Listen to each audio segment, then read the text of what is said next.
going to give you a little bit of a rundown on a lot of the canning exhibits. You want to be able to take your fruit and chop it up or crush it and put it in your syrup and make sure that it works together, that it's not liquid separated. The same thing with canning is you have appearance. You want those, if you use strawberries, you want them to stand out a nice red.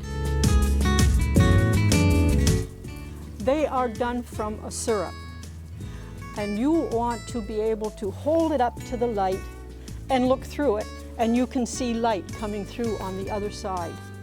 Another test is they say that you can put a knife in it and it will slowly go down because it's supposed to be able to wiggle, jiggle, and it goes on nicely onto your toast.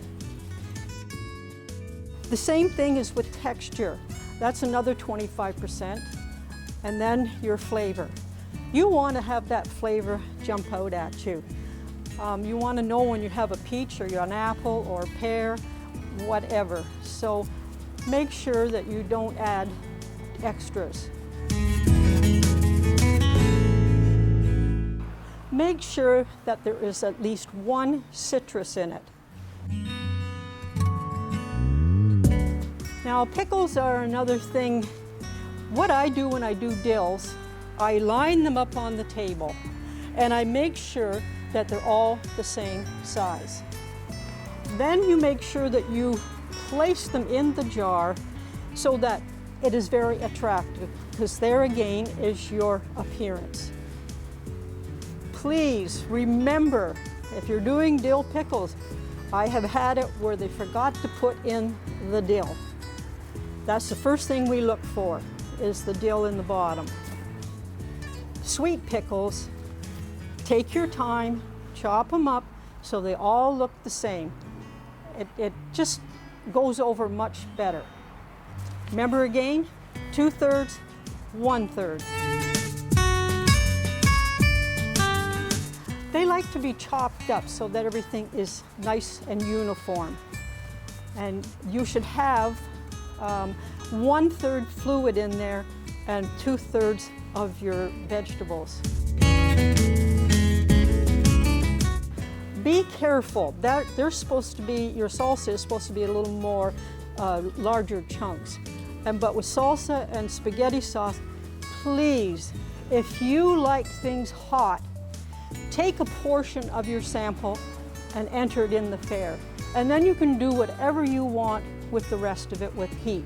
Because if we smell too much heat, we tend not to really take much of a taste because it spoils our palate for judging the rest. So be careful about that. And also, when you're filling your jars, make sure you have that 1/2-inch headspace. That is very necessary. And when you do, as I said, when you do the salsa, make sure they're little bigger chunks. You want to taste the flavor of whatever you got in there. You don't want a whole bunch of spices overrunning what you're tasting. If you're doing whole tomatoes, it's another process too, where you line up your tomatoes and you make sure they're all the same size. You're very diligent about when you put them in the jar. And again, you don't want too much fluid. You want 2/3 of your product and 1/3 of your syrup. And also with tomatoes, you've got to be careful because they're very acidic. And so put a little bit of lemon juice in, and that seems to cut that bitter taste.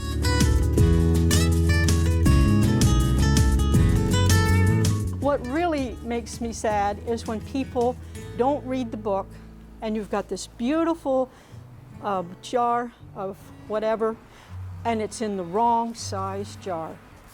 Please read, because your entries are well worth us tasting. We have to automatically eliminate. And the very most important part is don't miss out on that 1/2 inch. Sometimes they'll get below the rim or the where it comes up, and that just is not good. you'll lose marks and you'll end up not going anywhere, and some places they will make you disqualified.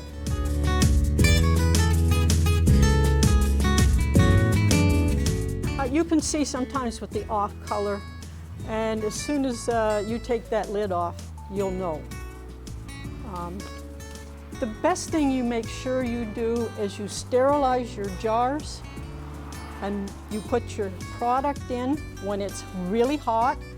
You take your lids and you make sure your lids have been boiled, assemble, and then put them in a hot water bath. And you should be fine. If you see the bulge in your lids, you know you got a problem.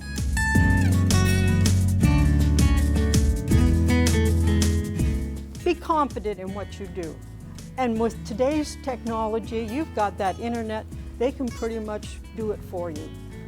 Go over all the information and take it to heart, and you should be fine. Study the other jars and find out what they've done that you haven't done. Maybe it's the coloring in your fruit. Maybe it was too old.